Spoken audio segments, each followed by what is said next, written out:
कैमूर जिले के दुर्गावती प्रखंड में दुर्गावती नदी का विकराल रूप लेने से कई गांवों की सैकड़ों एकड़ धान की फसल बाढ़ में नष्ट हो गई है। भाजपा विधायक अशोक सिंह ने बाढ़ प्रभावित क्षेत्रों का निरीक्षण किया और किसानों को मुआवजा दिलाने का आश्वासन दिया। उन्होंने कहा कि किसानों की मेहनत बर्बाद हो गई है और मुख्यमंत्री एवं कृषि मंत्री को पत्र लिखकर 100% मुआवजे की मांग करेंगे। यह क्षेत्र पहले भी 2018 में बाढ़ का सामना कर चुका है।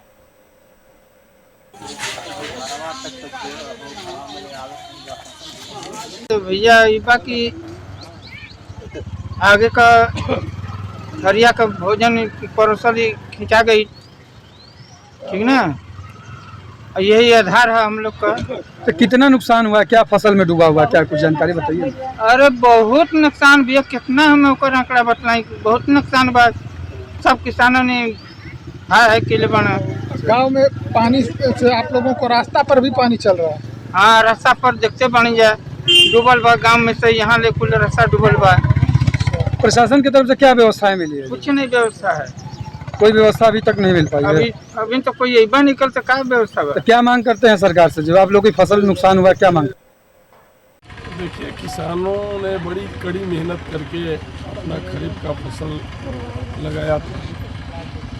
यह इलाका छोटे छोटे किसानों का इलाका है और फसल लगाने के लिए लंबा संघर्ष करना पड़ता है और बिल्कुल फसल तैयार हो गई थी और फसल में कुछ करना नहीं था, लेकिन अचानक 24 घंटे की बारिश ने पूरी की पूरी फसल को नष्ट कर दिया है।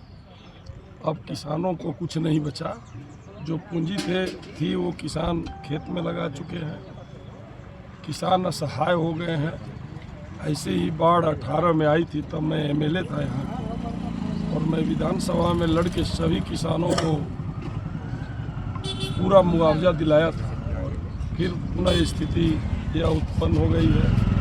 तो अभी मैं जा रहा हूँ माननीय मुख्यमंत्री जी को और माननीय कृषि मंत्री जी को पत्र लिखूँगा और जैसे भी होगा बाढ़ से जो प्रभावित फसल हुई है किसानों की, उसका 100% भुगतान मुआवजा के रूप में किसानों को कराया जाए। कहीं कहीं जो है कि नाव की भी व्यवस्था अभी तक प्रशासन, कैमूर प्रशासन की तरफ से नहीं मिल पाई, जैसे निप्रांत हो गया, अन्य जगहों पे। अभी एक गांव में नाव की आवश्यकता है, निप्रान में और पजराव में। पजराव में तो पुल का निर्माण करा रहा हूँ, निप्रान में भी पुल का निर्माण कराना पड़ेगा। अपने जिलाधिकारी को, अनुमंडल अधिकारी को कहा है, नाव पहुँच जाए।